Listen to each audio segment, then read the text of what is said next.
Ini pisangnya pisang kepok namanya, tapi nggak tahu kepoknya kepok apa, tapi katanya enak buat kolak, buat digoreng itu enak.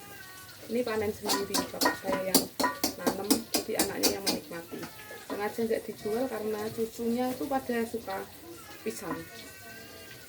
Makanan favorit cucu-cucunya itu pisang, guys. Bapak saya itu cucunya ada berapa ya? 6. Ceweknya 2, cowoknya 4. Cowoknya itu masih pada bayi-bayi semua. Nanti pisangnya dicampur ke situ biar bervariasi rasanya, guys.